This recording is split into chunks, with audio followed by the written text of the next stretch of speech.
এই সতর্কবাণীটি অবশ্যই দেখে নেবেন।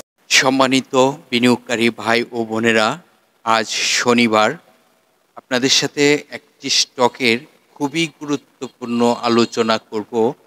যে স্টকটিকে এই মুহূর্তে যদি আপনারা লালন পালন করতে পারেন, এই স্টকটি থেকে ইউজ পরিমাণ প্রফিট করতে পারবেন। আজকের ভিডিওর টপিকটি ইতিমধ্যে আপনারা ফলো করেছেন। ধৈর্য শক্তি যার রয়েছে তার জন্য এই স্টকটি হতে পারে সেরা স্টক। তো এই স্টকটি হতে পারে সেরা স্টক, বুঝতে হবে কেন এই শিরোনামটি দিয়েছি। চলুন একে একে সমস্ত আলোচনা করব এবং এই স্টকটির গুরুত্বপূর্ণ তথ্যগুলো আপনাদেরকে বোঝাবো। এই স্টকটির গুরুত্বপূর্ণ তথ্যগুলো আপনাকে মনোযোগ দিয়ে বুঝতে হবে, না হয়তো আপনি অবহেলা করলে আপনি নিজেই অবহেলিত হবেন। তো আশা করি আপনি ভিডিওটি না টেনে পুরো ভিডিওটি দেখার চেষ্টা করবেন এবং বিভিন্ন সোশ্যাল মিডিয়া প্ল্যাটফর্ম শেয়ার গ্রুপে আপনারা যুক্ত রয়েছেন, শেয়ার করে অন্যদেরকেও শুনবার সুযোগ করে দিবেন। আজকের আলোচনার যে স্টকটি সেটি টেক্সটাইল সেক্টরের একটি স্টক। যে স্টকটি গত বৃহস্পতিবারে ক্লোজিং হয়েছে 9 টাকা 40 পয়সা। প্রাইসটি তো বুঝতে পারতেছেন, ন্যাব রয়েছে 13 টাকা 44 পয়সা। স্টকটি জুন ক্লোজিং একটি কোম্পানিটি 3টি আর্থিক প্রতিবেদন প্রকাশ করা রয়েছে। এখানে কোনো এই স্টকটি কিন্তু লসে নয়, এখনো পর্যন্ত প্রফিটে আছে। ফার্স্ট কোয়ার্টারে 6 পয়সা লাভে আছে, সেকেন্ড কোয়ার্টারে 7 পয়সা লাভে আছে, থার্ড কোয়ার্টারে 3 পয়সা লাভে আছে। তবে স্টকটি কিন্তু লাভবান অবস্থায় রয়েছে। তো এই ছিল এই স্টকটির আয়। আর এই স্টকটির টোটাল শেয়ার সংখ্যা রয়েছে 23,24,00,000। এখন পাবলিকের হাতে কত শেয়ার সংখ্যা রয়েছে? পাবলিকের হাতে শেয়ার সংখ্যা রয়েছে 13,12,00,000 শেয়ার সংখ্যা। স্টকটির আরও গুরুত্বপূর্ণ তথ্য আপনাদেরকে দেখাবো ধীরে ধীরে। আর এই কোম্পানিটি বি ক্যাটাগরিতে রয়েছে, জেডে না, কিন্তু বি ক্যাটাগরিতে, এটি আপনারা বুঝতে পারতেছেন।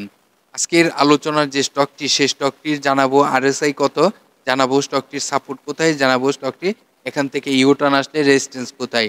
যে রেজিস্ট্যান্সটি একটার পর একটা ব্রেকআউট করতে থাকবে যখন এটি ভলিউম শুরু হবে। আজকের আলোচনার যে স্টকটি সেটি ML dyeing limited. ML dyeing limited এই স্টকটি বিগত 52 ওয়ার্কিং ডের মধ্যে 6 টাকা 70 পয়সা সর্বনিম্ন প্রাইজে আসে এবং সর্বোচ্চ প্রাইস হয় 12 টাকা 80 পয়সা পর্যন্ত। এই স্টকটি টেক্সটাইল সেক্টরের একটি স্টক। এই স্টকটি বাংলাদেশ পুঁজিবাজারে তালিকাভুক্ত হয় 2018 সালে। কোম্পানিটি বি ক্যাটাগরিতে লেনদেন চলিতেছে। এই কোম্পানিটি 2018 সালে বাংলাদেশ পুঁজিবাজারে তালিকাভুক্ত হওয়ার পর স্টক ডিভিডেন্ড দিয়ে যাত্রা শুরু হয় এবং 2019 সালে স্টক এবং ক্যাশ দেয়, 2020 সালে স্টক এবং ক্যাশ দেয়, 2021 সালে অনলি ফর ক্যাশ দেয়, 2022 সালে ক্যাশ দেয়, 2023 সালে ক্যাশ দেয়, 2024 সালে ডিভিডেন্ড দেয়নি। আর এই কোম্পানিটির আমরা যদি এটি আগেই বলেছি যে এটি বি ক্যাটাগরিতে লেনদেন চলিতেছে।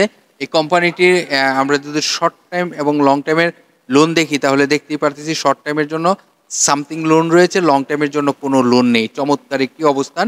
এমএল ডাইং স্টকটির ওয়েবসাইটে প্রবেশ করে আপনারা জানতে পারবেন এই স্টকটি কী পণ্য নিয়ে বাজারজাত করে থাকে এবং এই স্টকটির নোটিশ বোর্ড থেকে আপডেট তথ্যগুলো সংগ্রহ করার চেষ্টা করবেন।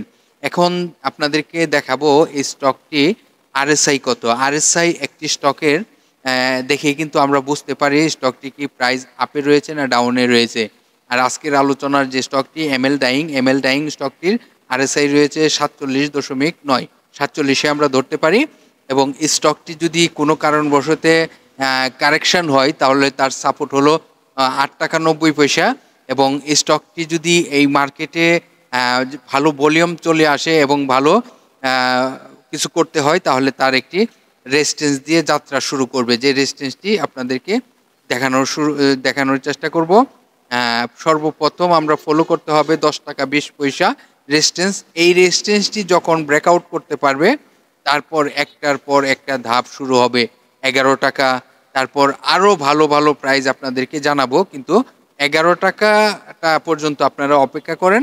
রেজিস্ট্যান্সটি এই রেজিস্ট্যান্স যখন ব্রেকআউট করতে পারবে তখন এই স্টকের দারুণ একটা অবস্থান আমরা দেখতে পারবো, দারুণ একটা মার্কেটে ভূমিকা দেখতে পারবো। এই স্টকটি কিন্তু এখনো পর্যন্ত আয়ে রয়েছে এবং এই স্টকটি ভালো করবে এটি আমি আশাবাদী। এই স্টকটি ভালো করলে সকলকে ভালো প্রফিট দিবে। এই মুহূর্তে এই স্টকটিকে নিয়ে যারা লালন পালন করতে পারবে তারা সত্যি এখান থেকে বিশাল প্রফিট করা সম্ভব হবে।